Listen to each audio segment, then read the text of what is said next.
दोस्तों, आज जो कहानी सुनाने वाला हूँ उस कहानी का 2 पार्ट है। दूसरा पार्ट जल्द ही अपलोड करूँगा। ये कहानी है एक ऐसी लड़की की जो अपने बॉयफ्रेंड से बेइंतहा मोहब्बत करती थी और शायद वो भी उसे प्यार करता था। फिर लड़की की शादी कहीं और हो जाती है। फिर भी लड़का बोलता है कि तुम मेरी जान हो, मैं तुम्हें वाइफ से ज़्यादा इम्पोर्टेंट दूंगा। धीरे धीरे क्या होता है, लड़का उस लड़की को भूलने लगता है, बात करना बंद कर देता है और लास्ट में उसे भूल जाता है। इस कहानी में लड़की का नाम आकांक्षा और लड़के का नाम वीरेंद्र होता है और ये कहानी है आकांक्षा की तरफ से। अगर आपने कभी भी किसी से मोहब्बत की है ना, तो हमारा चैनल ज़रूर सब्सक्राइब कीजिएगा और हाँ, इस बेल आइकन पर प्रेस ज़रूर कीजिएगा। हमारी वीडियोस के अपलोड होते ही आपको नोटिफिकेशंस मिल जाया करेंगे।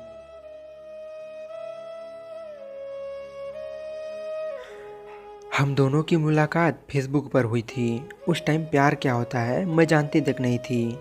हमेशा प्यार करने वालों पर हंसा करती थी कि ये लोग कितना पागल होते हैं जो प्यार के लिए जान भी देते हैं। मैं और वीरेंद्र देर रात तक बातें किया करते थे और धीरे धीरे आप मुझे अच्छे लगने लगे, बट मुझे प्यार वाली फीलिंग नहीं थी। एक दिन की बात है, आपने मुझे प्रपोज़ किया बट मैं आपको मना कर दी। फिर भी हमारी बातें हुआ करती थी। पता नहीं क्यों धीरे धीरे मैं आपसे प्यार करने लगी थी। एक दिन फिर आपने मुझे प्रपोज़ किया तो फिर मैंने आपको बोला कि हम दोनों अलग कास्ट के हैं, हम दोनों कभी नहीं मिल सकते। अगर हम रिलेशनशिप ना ही बनाएं तो ही बेहतर है, कम से कम बाद में तकलीफ़ तो नहीं होगी। मगर आपने मुझे ट्रस्ट दिलाया कि भले ही हम दोनों शादी न कर पाएँ, मगर हम दोनों पूरी लाइफ एक दूसरे के से बात करेंगे।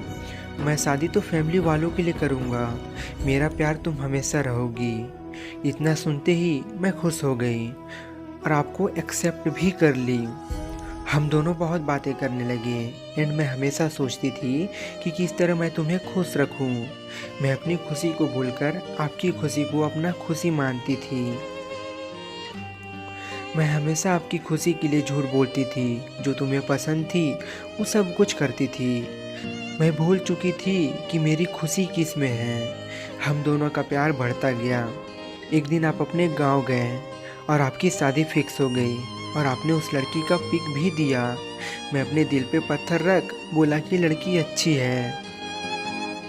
फिर उसके बाद मैं डरने लगी थी कि कहीं शादी के बाद आप मुझे भूल न जाओ। मैं आपसे बोली भी थी कि आप शादी के बाद मुझे भूल तो नहीं जाओगे ना। आपने बोला नहीं बाबू, आपको कैसे भूलूंगा यार, ट्रस्ट रखो मुझ पर।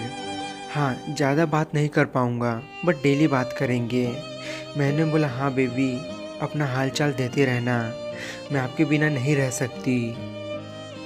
मैं खुद पर बहुत प्राउड करती थी कि मेरा बेबी मुझसे बहुत प्यार करता है और अंदर ही अंदर डर भी लगता था, मगर कुछ बोलती ना थी। वीरेंद्र की ऑफिस की 2 दिन छुट्टी थी। मैं बहुत खुश थी ये सोचकर कि हम बहुत बातें करेंगे, मगर ऐसा ना था। पहले दिन उसने मुझसे बहुत कम बातें किया एंड दूसरे दिन बोला कि ऑफिस जा रहा हूँ। मैं शॉक्ड हो गई कि ऑफिस की तो छुट्टी है, मगर मैं आपसे कुछ नहीं बोली और बोल दी कि जाओ।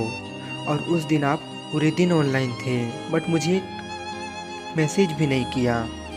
मुझे बहुत गुस्सा आया एंड आपने मुझे रात के 8 बजे मैसेज किया कि होने वाली वाइफ ने कॉल किया था।